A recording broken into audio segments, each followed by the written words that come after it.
Tales from the Borderlands. Tales from the Borderlands. You start talking. Same nerd, same couch, new house. Oh, yeah. We are reviewing today Tales from the Borderlands by Telltale Games. It is really, really interesting.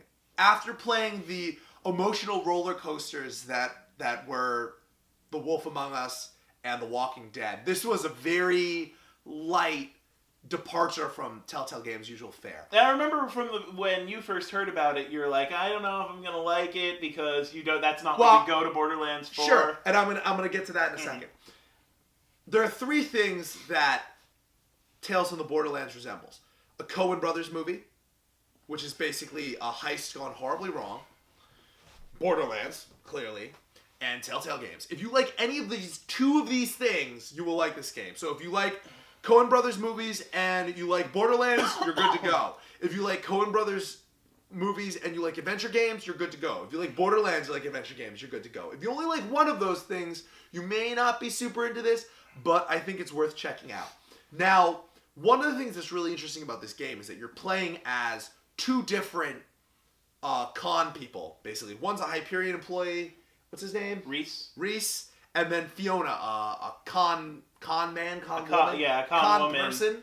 A con woman scavenger on Pandora. Which is to say, a grifter, not a person who goes to conventions. Yeah.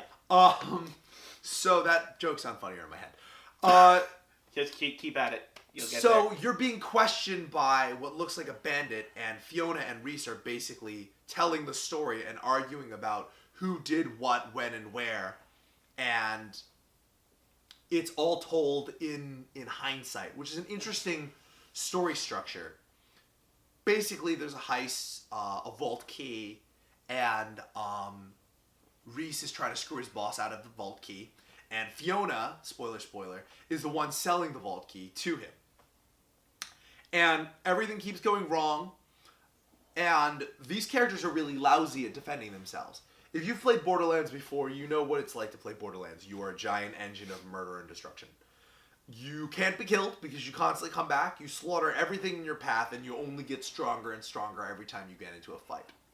You are not a vault hunter in this game. They make a point of that in the trailer, because Marcus is like, you two are not vault hunters. You do not want any part of this. Yeah, basically the kinds of situations that you would have laughed and shot your way out of in Borderlands, you will scream and run away from in this game. And the characters are basically weaklings and kind of pathetic, but really interesting and engaging because of that. It shows a really different view of the Borderlands world. Now, they could have gone dark and very gritty, but we already have those games from Telltale. They maintain the Borderlands ridiculous, violence is meaningless sense of humor, while also delivering the emotional choices matter Telltale Games experience. Now, it's a little weirdly off-putting sometimes because you're like, I just want to shoot those guys. I have shotguns for these kinds of problems. I have 5 shotguns for these kinds of problems and rocket launchers. What? But you can't do that.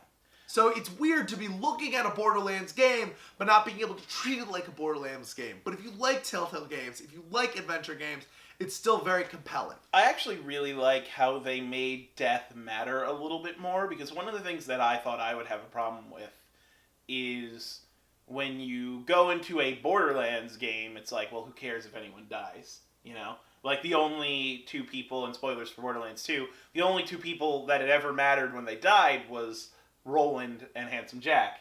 And so, going into this, I was like, I'm not really going to get that, but it makes a good point of highlighting that, you know, it's the Vault Hunters who get to use the new use stations, you know? It's the Vault Hunters who get to constantly cheat death.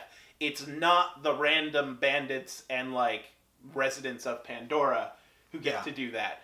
They die like anyone else. And when you're the Vault Hunter killing them in those games, it does a little bit of the, you know, oh, hey, you know, these might be people with families and shit. But then it just goes off the rails again, and it's like, you know. It also explores the social and economic dichotomy between people who live in Hyperion's Soul Station and the poor schmucks who live on Pandora themselves, and the differentiations between them, but also the similarities of how Reese struggles and gets screwed and things go really poorly for him, and also Fiona and her sister, things Sasha. go poorly and they get screwed.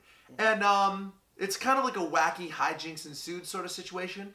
And if you have a Borderlands 2 save, you should make sure that that is on the computer or game system that you're playing Tales from the Borderlands from, because if it is, your Vault Hunter will make an appearance in the game. In fact, what it does is it transfers over data. I'm fairly certain it transfers over data for every episode.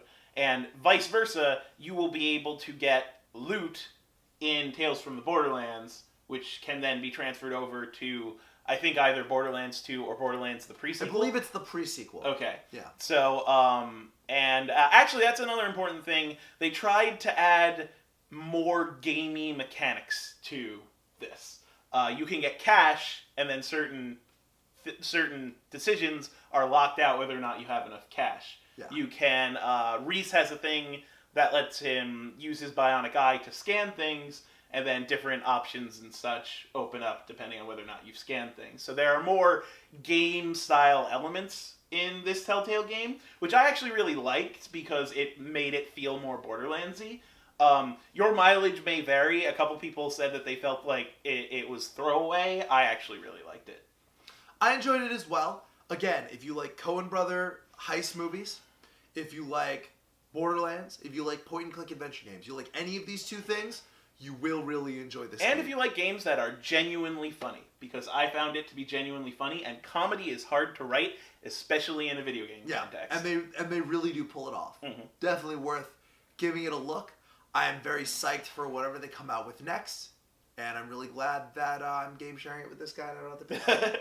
And I am captain of this poop train. There's a poop train happening in our basement.